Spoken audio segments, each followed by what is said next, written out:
우리 교회가 1년에 헌신 예배가 몇 번 있습니다. 재직 헌신 예배부터 시작해서 또 교육부, 이제 청년 학생 주일학교, 그다음에 남녀 전도의 헌신 예배가 쭉 있는데, 지난 14년 동안 오면서 찬양팀 헌신 예배는 처음이에요. 이 찬양팀이 그만큼 헌신 예배를 주관할 만큼 성장하고 교회 안에서 안정이 됐다 하는 그런 뜻입니다. 그래서 교회적으로도 굉장히 의미가 있고 기쁘게 생각을 합니다. 예전에 여러 해 전에 우리 교회 중창단이 있었어요. 중창단을 잘 인도하는 집사님이 계셔서 한 8명 정도 남녀 혼성으로 이렇게 찬양을 했었는데, 그 집사님이 이제 지병 때문에 치료차 한국으로 들어가시게 됐고, 또 팀원들도 이동이 생기면서 이제 중창단이 이렇게 조금 없어졌어요. 항상 교회를 생각할 때마다 찬양이 풍성했으면 좋겠다, 우리 교회의 찬양이 하나님을 향해서 넘쳐났으면 좋겠다, 그런 마음이 항상 있었거든요. 그래서 요즘 이렇게 하나님 앞에 찬양을 드리는 우리 워십팀들을 보게 되면은 하나님께서 그런 소망과 기쁨들을 하나씩 충족시켜 주는 것 같아서 너무나 감사한 거예요. 우리 교회에서 모든 분들이 맡은 자리에서 애쓰고 섬기고 수고하지만은 또 정말 애쓰는 분들이 또 있어요. 주일학교 가르치는 주일학교 교사들 일찍부터 애쓰고 수고하죠. 찬양팀도 그렇잖아요. 찬양팀도 남들보다 일찍 나와서 항상 연습하고, 또 남들이 안 모이는 다른 시간에 별도의 시간을 정해서 또 모이고 그러잖아요.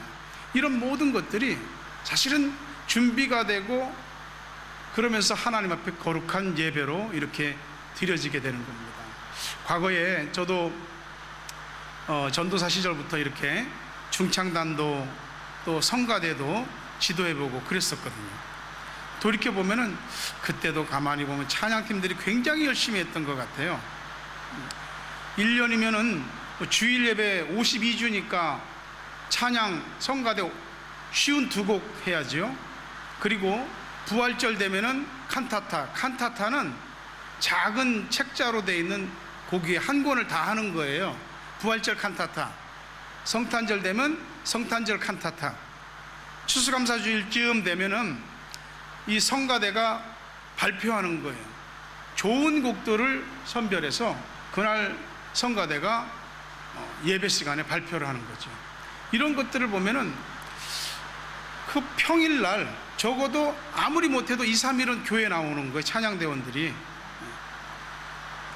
청년들이 많았고 젊은 분들이 많았거든요. 그래서 성가대가 한 4, 50명 이렇게 되는데, 한 번씩 모이려면 퇴근하고 모이니까 한 7시 정도에 모이는 거예요. 7시 정도에 모여서 한 9시? 너 늦으면 밤 10시, 10시 반까지 이렇게 막 연습하고 집에 가고 다음날 출근하고, 이런 일들이 많았다고요. 근데 돌이켜 생각해보면 어떻게든 그렇게 열심히 했는지 너무나 감사한 거죠. 한 번은 지휘자였던 제가 욕심을 부려갖고 칸타타보다 좀 더 큰 사이즈인 오라토리오를 해야 되겠다. 그래서 핸델의 메시아 전곡을 갖다 줬더니 성가대원들이 뒤로 나가 자빠지더라고요. 한 반년은 연습했나 봐요. 독창도 많고 합창도 있고 그거 어떻게 다 하는가 잘 못했던 것 같아요. 그래도 할렐루야 할렐루야 이 부분은 잘했던 것 같아요. 그렇게 은혜스럽게 오라토리오도 마치고 밤늦게까지 이렇게 연습을 하고 수고를 하면은 성가대원들이 음식을 먹어야 되거든. 사실은 밥도 안 먹고 퇴근하고 왔으니까.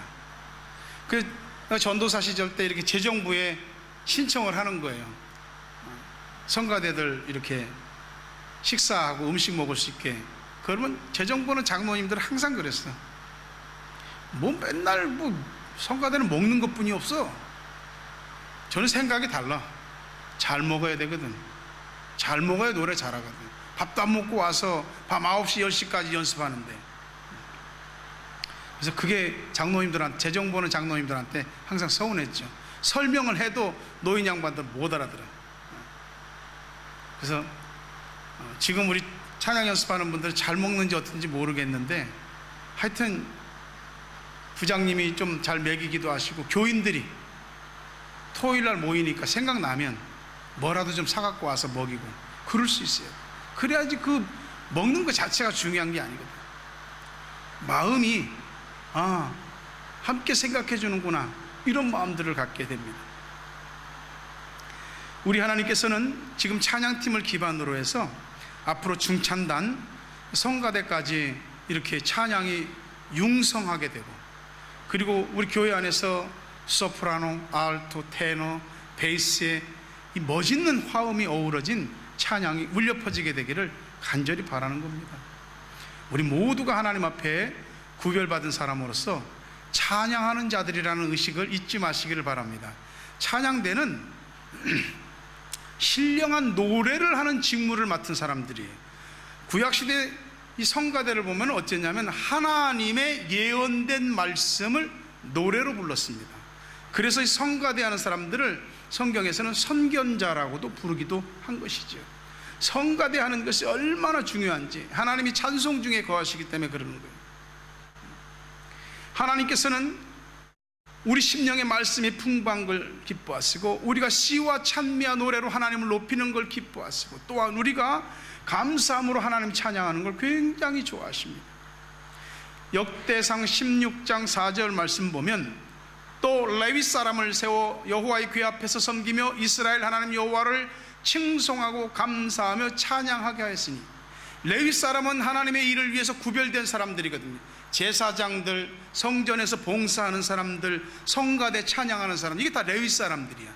그런데 이런 사람들 가운데 하나님 섬기는 찬양대들이 있는 거예요. 이 사람들이 여호와를 칭송하고 하나님의 위대하심과 하나님의 놀라우심과 크고 능하심을 찬양하고 하나님께 감사하고 하나님을 높여드리는 이 찬양의 소리를 제사장들이 했다. 그러면 오늘 이게 성가대나 노래 부르는 사람들이 따로 있기도 하지만 사실은 우리 자체가 하나님의 은혜로 예수 그리스도 안에서 전부 제사장이라 이 말이에요. 우리 모두가 하나님 앞에 찬송을 부르는 것이죠. 우리가 잘 알지만 유럽의 중세 역사를 보게 되면 기독교가 중세 1000년을 지배했습니다. 그런데 찬양은 아무나 못 불렀어요. 찬양은 이 신부들이, 사제들이 불렀어. 그것도 알아듣지도 못하는 라틴어를 가지고 불렀단 말이에요. 평신도들은 듣는 것뿐이지 감히 부르지를 못했다고. 여러분, 오늘날 우리가 살고 있는 시대는 찬양하기가 얼마나 좋습니까? 우리가 얼마든지 하나님 앞에 찬양에 제사를 드릴 수 있는 것이죠. 그러니 우리의 마음이, 우리의 입술이 찬양을 향해서 열려지게 되기를 바랍니다. 다윗 시대에 우리가 오늘날의 성가대라고 말하는 이 성가대가 처음 시작됐습니다. 하나님의 언약궤라고 하는 것이 있습니다. 그 안에 모세의 십계명 2돌판, 또 만나를 담은 금항아리, 아론의 쌍난 지팡이 3개가 신성한 신물로 들어있었어요. 이것은 이스라엘 백성이, 하나님이 이스라엘 백성들과 함께 하신다는 것의 상징이죠. 근데 블레셋과의 전쟁에서 이 여호와의 언약궤를 뺏깁니다. 근데 여호와의 언약궤를 뺏겼는데 하나님께서 그 언약궤가 블레셋의 신 다곤의 신전에 바쳐졌는데, 놀랍게도 다음날 가보니까 블레셋 사람의 신인 다곤이 돌인지 나무인지 청동인지 철인지 모르는데 다곤이 여호와의 언약궤 앞에 절하고 있는 거예요. 이 깜짝 놀래갖고 다곤 신상을 이렇게 세운 겁니다. 근데 다음날 가보니까 다곤 신상이 팔다리가 끊어져서 문지방에 걸쳐 있는 거예요. 두렵기 시작한 겁니다. 야, 이거 이스라엘과 전쟁에서 이겨갖고 전리품으로 이 여호와의 언약궤를 갖고 왔는데, 이게 우리 다곤 신전에 전리품으로 갖다 바쳤는데 이 무슨 일이냐? 회개망측하다.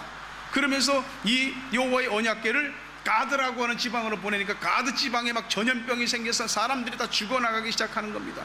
이걸 다시 또 다른 지방으로 보냈는데 그 지방 사람들도 막 죽어나가기 시작하는 겁니다. 아스도 지방이라고 하는데 또 보내니까 아스도 사람들이 우리 마을엔 들어올 수 없다, 저 여호와의 언약궤인지 뭔지 들어오지 못한다 하고 밀어내는 겁니다.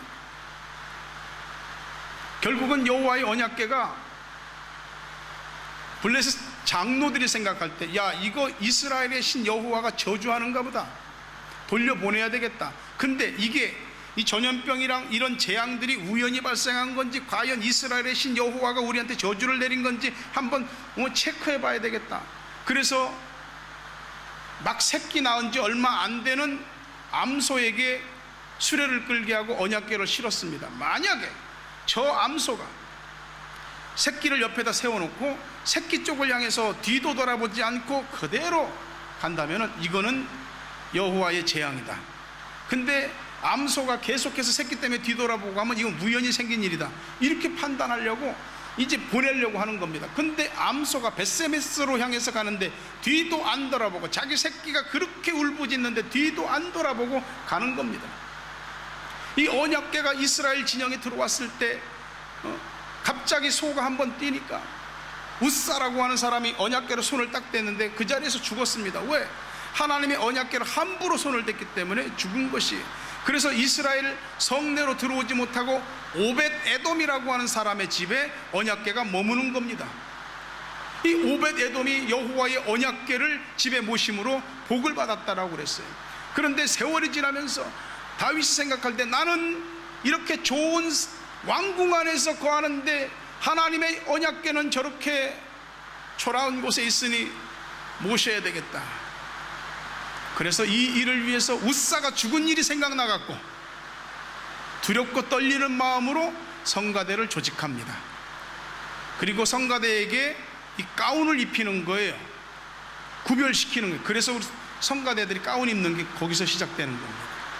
그리고 이 성가대가 찬양을 부르며 여호와의 언약궤를 다윗성으로 갖고 들어올 때 다윗이 너무나 기뻐갖고 그냥 춤을 추는 겁니다. 바지 허리끈이 풀어져서 바지가 내려가는지도 모르고 춤을 추는 거예요. 그 뒤로 다윗은 하나님의 영광을 드러내는 예배를 위해서 성가대를 조직하고, 특별히 헤만, 아삽, 에단이라고 하는 세 사람을 책임자로 세우고, 그 다음에 14명을 또 세우고, 그 다음에 악기별로 재금, 수금, 비파별로 또 악기별로 찬양대를 조직하고, 그나냐라고 하는 사람을 세워서 성가대를 찬양을 가르치는 총책임을 맡기는 겁니다. 그 이후로 오늘까지 이렇게 모든 교회 안에서 하나님을 찬양하는 이 찬양대들이, 찬양하는 사람들이 섬기고 수고하게 되는 거죠. 근데 여러분, 우리 모두가 찬양하는 사람들입니다. 우리가 예배 전에 찬양을 드리는데, 여기 뭐 찬양팀 부장 집사님도 말했지만 예배가 2부 예배가 11시가 아니라 이거지, 10시 45분이에요 예배 전에 예배를 준비하는 찬양은 없는 겁니다. 찬양부터 이미 예배가 시작되는 것이고, 찬양 그 자체로 하나님 앞에 찬미의 제사인 것이죠. 그래 10시 45분부터 예배를 드리는 거예요. 찬양은 예배를 돕는 한 파트가 아니라 사실은 예배 전체라고 해도 과언이 아닙니다. 이 강단과 찬양하는 사람들과 성도들이 다 하나로 어우러져서 한 목소리와 하나의 하모니를 이루어내는 것, 그 찬양이 하나님께 영광이 되는 것이죠. 여러분, 우리의 입술로 찬양을 할 수 있다는 것을 기쁘게 생각하셔야 됩니다. 사람은 말이죠, 입에 뭐가 들어가고 그 입에서 뭐가 나오는지를 통해서 그 사람의 거룩과 경건성을 알 수 있는 거예요. 입에 뭐가 들어가고 뭐가 나오는지를 보면. 어느 목사님이 주일날 설교를 하는데 거룩과 성결에 대해서 설교를 했습니다. 여러분, 우리 안에 하나님께서 기뻐하시지 않는 것들을 내버리십시다. 그리고 우리 입술에서 원망과 불평도 버리십시다. 누구를 시기하는 말과 질투하는 말도 버리십시다. 그러면 쭉 거룩과 성결에 대한 이야기를 하시다가 우리가 성령의 새술에 취해야지 우리가 알코올의 술에 취했어야 되겠습니까? 하면서 막 설교를 하시면서, 사랑하는 성도 여러분, 맥주 저 강가에 다 갖다 버립시다. 근데 교인들이 아멘 하는 겁니다. 이게 충만해지기 시작하는 거예요.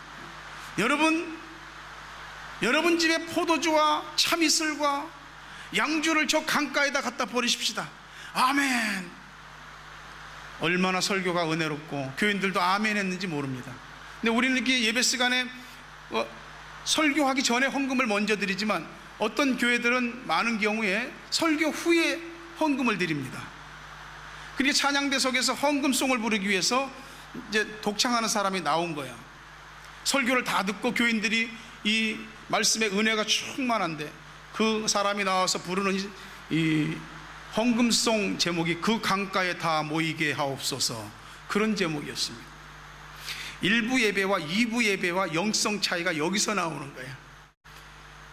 일부 예배 사람들은 이 소리를 듣고 전부 다 웃었어요.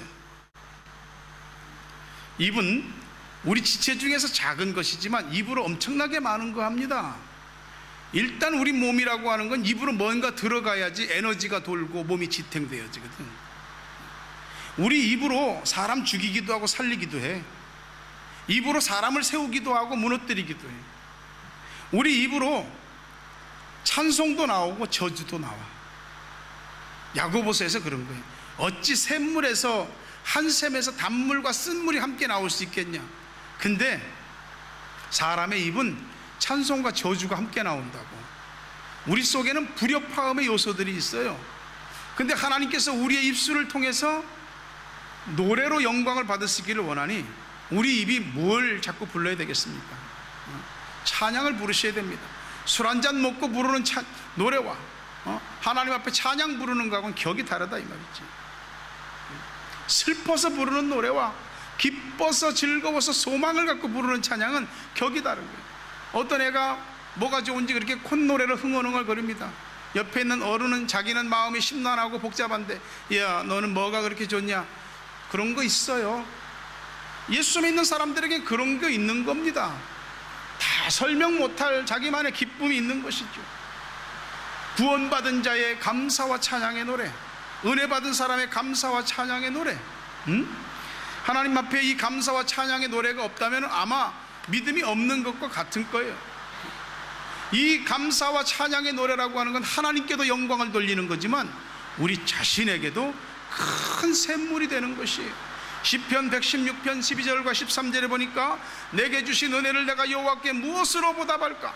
내가 구원의 잔을 들고 여호와의 이름을 부르며. 하나님 앞에 뭐 아는 거 있어서 지식을 보태겠어요? 하나님 앞에 뭐 돈을 보태겠어요? 하나님 앞에 무슨 능력을 보태겠어요? 하나님께 받은 은혜가 있다면 그 은혜가 무엇인지를 안다면 우리가 구원의 잔을 높이 들고 여호와의 이름을 부르면 되는 것입니다. 그것으로서 하나님의 영광을 받는 것이지요. 우리 현대 기독교에서 중요한 사람들이 많지만 이 찬송가에서는 중요한 인물이 하나 있습니다. 그게 파니 크로스비 여사입니다. 태어난 지 6주 만에 눈에 약간 병이 있었는데 그 의사가 잘못 시술을 하는 바람에 평생 장님이 되어버렸습니다. 아이가 태어난 지 6주 만에 앞을 볼 수 없는 시각장애인이 되어버리는 것이에요. 답답하기가 보통 답답한 게 아니죠. 근데 외할머니가 믿음 있는 사람은, 이 집안이 영국에서 건너온 청교도 집안이라, 앞이 못 보인다고 낙심하지 마라. 하나님이 너에게 눈으로 보는 것보다 더 좋은 것들을 보여주실 거다. 그러면서 이 자연세계의 아름다움을 전부 다 애 귀에다 얘기해주고, 그리고 그것을 하나님의 말씀에 이렇게 풀어서 설명을 해주고, 할머니가 계속 그런 겁니다. 그런 것들이 쌓이고 쌓인 거예요. 그래도 커가면서 나는 앞을 못 보는 장님인데 내가 무엇을 할 수 있을까? 어느 날 자기 마을에 부흥 집회가 있어 참석을 했는데 갑자기 자기 눈 속으로 감당할 수 없는 빛이 확 들어오는 거예요. 뭔지 설명할 수가 없어요. 근데 그 순간 눈으로 보는 것보다 더 밝은 영감의 세계가 열리는 거예요. 그래서 파니 크로스비 여사는 그 이후에 하나님께로부터 받은 이 신령한 영감을 가지고 무려 8,000여 편의 찬송시를 지었고, 우리나라 찬송가에도 파니 크로스비 여사의 찬송가가 한 24곡 정도 실려 있습니다. 수많은 사람들에게, 야, 환경이 전부 다가 아니다, 육신의 상태가 전부 다가 아니다, 하나님의 빛이 임하면 찬양할 수 있다. 찬양할 수 있다. 여기 찬양팀은 찬양을 인도하는 사람들인데, 이 사람들이 앞에서 찬양을 하면 스피커 소리를 통해서 나갑니다. 근데 여기 발표회 하러 나온 거 아니거든. 찬양은 다 함께 부르는 것입니다. 우리가 모두 함께 우리 심령을 열고 찬양을 부르고, 은혜가 되고 감동이 되어 손을 올려 찬양, 하나님 앞에 눈물을 지으며 찬양을 하고, 하나님 앞에 가슴이 아파 가슴 치는 소리를 하며 찬양을 하고, 소망을 갖고 기도하고 찬양하고. 이 찬양이 그냥 하는 게 아니라고. 우리 하나님께서 우리가 찬양을 드릴 때 얼마나 기뻐하시는지, 여러분의 신앙이 고백되어지고 아픔이 하나님께 고백되어지고 놀라운 은혜와 치유와 회복이 하나님 영광 받으신 분들이 나타나는 거죠. 난 노래를 잘 못해서, 노래 잘못하는 거하고 찬양하고 상관없어. 노래방 가서는 점수가 나오지만 이 찬양하는 건 점수 안 나와. 찬양은 영으로 부르는 거예요. 영으로. 좀 음정이 틀리면 어때? 박자가 좀 안 맞으면 어때? 하나님 앞에 찬양할 수만 있으면 되는 거죠. 소리 내서 불러야 됩니다. 틀릴까봐 주위에서 의식이 돼서 손이 올라가도 내려오고 그럴 거 없습니다. 은혜 되는 대로 하는 것입니다. 여러분 생각에 저는 찬양을 노래를 좀 잘 부르는 것 같습니까? 저 노래 되게 못했다고요. 중학교 때 교회에서 나와서 특송하라고 그러는데 지금 잊어버리지도 않아. 88장 내 진정 사모하는 그 찬송을 부르는데 나중에 8분음표로 엇박자가 하나씩 들어가거든. 그 엇박자를 못 맞추는 거야. 나만 계속 반박자 빨리 들어가. 뭐 화음을 넣는 것도 아니고 곡이 다 나 때문에 망쳐졌어. 중학교 때 교회 학교 선생님이 기호야, 넌 다음부터 하지 마라. 그 마음에 상처가 됐어. 그 다음부터 내 음악을 안 들여다봤습니다. 학교에서 음악 시험 보면은 제가 죄송합니다, 50점 넘은 때 별로 없습니다. 말 그대로 그냥 그건 콩나물 대가리야. 근데 고등학교를 딱 갔는데 입학식 하는데 밴드부가 촥 나와서 밴드부가 이렇게 하는데 멋있어 보이더란 말이지. 그래서 학교에 이제 딱 이렇게 있는데 밴드부 선배들이 쫙 다니면서 야, 밴드부 할 사람들 나와봐. 좋아서 나갔지. 환상을 갖고 들어가서 하여튼 날마다 밴드부에서 뒤지게 맞았습니다. 좀만 못하면 제가 트럼펫을 했는데 앞에 트럼펫을 딱 이렇게 분리하는 마우스피스가 있습니다. 니켈 금속인데 못하면 그걸로 한 대씩 때립니다. 그러면 여기가 막 이렇게 부어요. 날마다 맞았어. 내가 뭐하러 밴드부 들어왔나 그랬거든. 근데 그러면서 소위 콩나물 대가리를 보기 시작한 겁니다. 그리고 군대도 군악대를 하게 하시고 나중에 이게 다 하나님의 섭리와 예비하심이 있어서 주님의 교회를 섬길 때 중창단도 지도하고 성가대도 지휘하고 그럴 수 있게 써먹으시더라고요. 여러분 저를 보고 희망을 가지시기 바랍니다. 우리 목사님도 그랬구나. 소리를 내서 찬양하셔야 됩니다. 찬양하는 소리가 여기 찬양 인도하는 사람들 훨씬 더 크게 나와야 됩니다. 예배당 안에 찬양 소리가 가득하고 하나님의 존전에 나아간다는 이 찬양 의식을 가지고 막 예배를 임하게 될 때, 그러면서 참회의 기도까지 착 들어가면 얼마나 예배에 몰입이 되고 은혜가 되는지 모릅니다. 우리가 부르는 찬양이 의미 없는 것이라고 한다면 우리는 한번 다시 기초를 되짚어 봐야 됩니다. 감리교회 창시자인 존 웨슬리가 젊은 날 내가 미국의 인디언들한테 가서 복음을 전해야 되겠다. 가서 복음을 전했는데 사실 아무런 성과도 없었어. 괜히 갔다 온 것 같다. 갔다 오는 길에 배를 타고 오는데 막 풍랑이 나서 배가 뒤집어질 것 같아요. 곧 죽을 것 같은데 사람들이 다 그냥 막 나 살려라 하고 그러는데 찬송을 부르는 사람들이 있는 거예요. 모라비안 교도들이 찬송을 부르는데 웨슬리가 충격을 받은 겁니다. 도대체 나는 무엇을 믿은 것인가? 나는 뭐 한다고 돌아다닌 것인가? 그리고 하나님 앞에서 근본적인 자신의 믿음을 재점검해보고 영국으로 돌아와서 하나님, 제게 영국을 변화시킬 수 있는 사람 10명만 주십시오. 영국을 뒤집어 놓겠습니다. 그리고 홀리 클럽을 만들었어요. 거룩한 클럽을 만들어서 영국 국교회, 지금 앵글리칸 처치죠.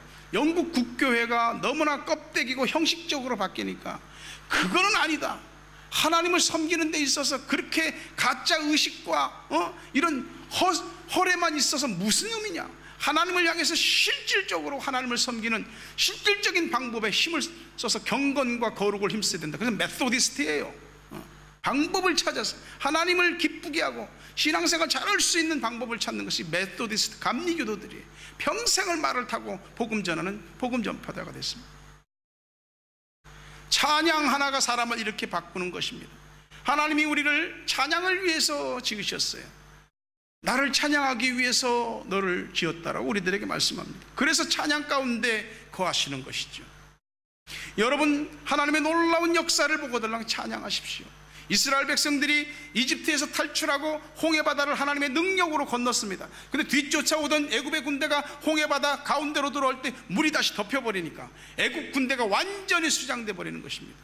그러니 홍해바다 건너편에서 모세의 누이인 미리암과 여인들이 나와서 소고치며 춤추며 하나님을 찬양하고 영광 돌리기 시작하는 겁니다. 위대하신 하나님, 능하신 하나님, 하나님께서 여러분들에게 어떤 능력과 은혜와 응답과 기적을 베푸시거든 찬양하십시오. 이스라엘 백성들이 약속의 땅 가나안을 들어가기 위해서 요단강을 건너고, 그리고 여리고성을, 첫 번째 관문인 여리고성을 눈앞에 두고 그 성을 어떻게 점령할까? 이걸 어디를 공격해야 될까? 아닙니다. 하루에 한 바퀴씩 성을 도는 것입니다. 근데 하루에 한 바퀴씩 성을 도는데 맨 앞에 누구를 세웠느냐? 찬양 부르는 사람들을 맨 앞에 세운 것입니다. 양의 뿔, 양각 나팔이에요. 양각으로 된 나팔을 들고 찬양하는 사람들이 맨 앞에서, 백성의 맨 앞에 서서 도는 겁니다. 찬양대가 맨 앞에 도는 거예요. 7일째는 7바퀴를 돌고 7바퀴를 다 돌고 하나님이 찬양하는 사람들에게 양각 나팔을 불라고, 그러니까 양각 나팔 소리가 울리는 순간 성도들이 여리고성을 향해서 샤우팅한 겁니다. 뭐라고 외쳤는지 모르죠. 주여, 여호와여. 여리고성이 무너집니다. 그 튼튼한 여리고성이 이중옹벽으로 돼 있어서 고고학자들이 발견해낸 여리고성은 외벽은 바깥으로, 내벽은 안쪽으로 무너지는 찬양으로 무너진 것입니다. 여호사밧 왕이 이스라엘 나라를 하나님의 뜻대로 통치하는데 모압과 암몬과 마온의 연합군들이 쳐들어와서 숫자적으로 감당할 수 없고 그 공격에 어떻게 버텨낼까 고민하는데 하나님 앞에 기도합니다. 하나님께서 은혜를 주시고 담대함을 주시고 이긴다, 승리한다. 여호사밧이 어떻게 했느냐? 온 백성에 금식을 선포하고, 전쟁해야 되는데 금식을 선포한다고. 그리고 찬양대를 조직합니다. 그 찬양대를 맨 앞서 나갔을 때 하나님께서 복병을, 이것이 하나님의 군대가 일어나서 모압과 암몬과 이 마온의 연합군을 격파하는 것입니다. 찬양은 우리 모든 삶의 난제와 괴계와 억눌림과 모든 것들로부터 우리를 풀게 하시고 승리하게 하시는 것을 믿으시기를 바랍니다. 하나님을 찬양하게 하는 것은 하나님이 기뻐하시고 능력이 있는 것이죠. 시편 69편 29절부터 31절에 보니까 오직 나는 가난하고 슬프오니 하나님이여 주의 구원으로 나를 높이소서. 내가 노래로 하나님의 이름을 찬송하며 감사함으로 하나님을 위대하시다 하리. 이것이 소 곧 뿔과 굽이 있는 황소를 드림보다 여호와를 더욱 기쁘시게 함이 될 것이라. 하나님 앞에 뭘 드리고 싶은데 드릴 것이 없어서 가난해.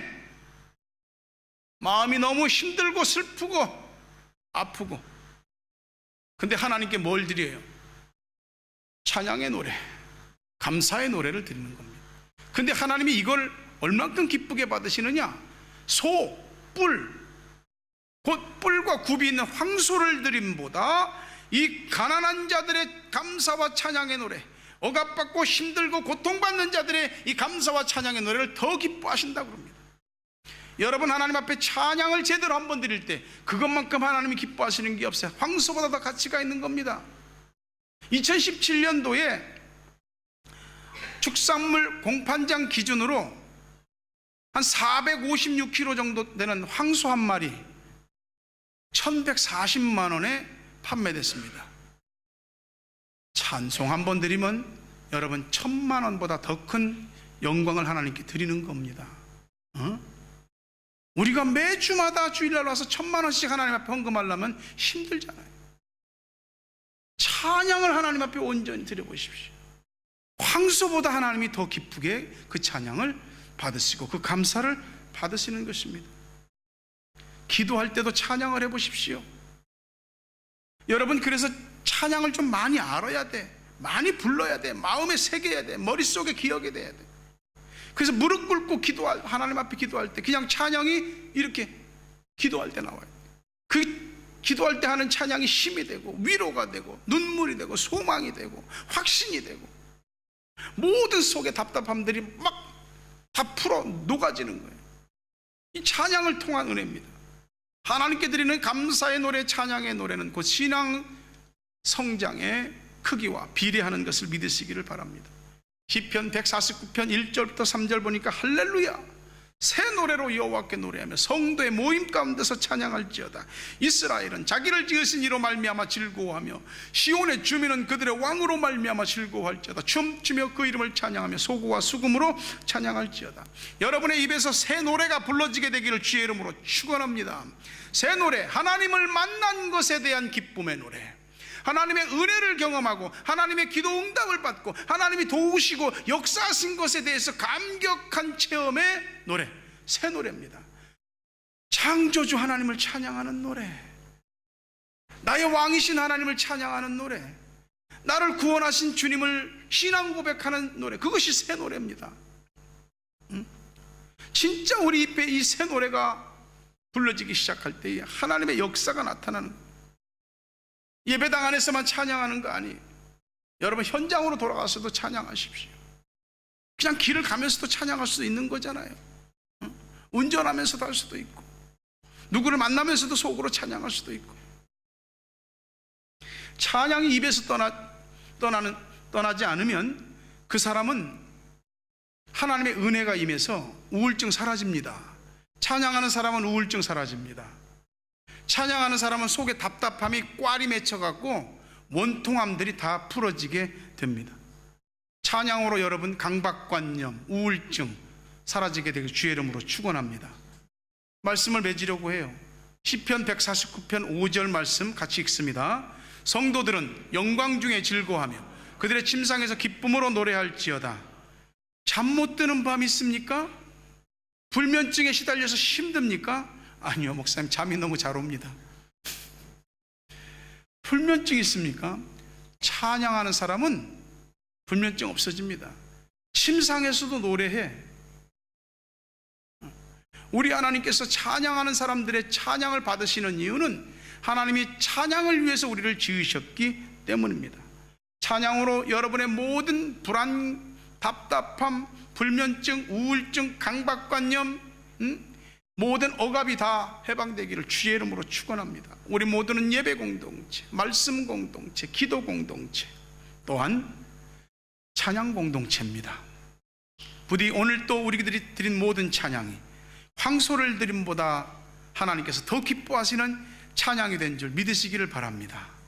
우리 찬양팀에게 하나님의 축복이, 우리 교우들에게 하나님의 축복이, 그래서 우리의 입술에 하나님을 찬양함이 날마다 솟아나고 끊이지 않게 되길 주의 이름으로 축원합니다.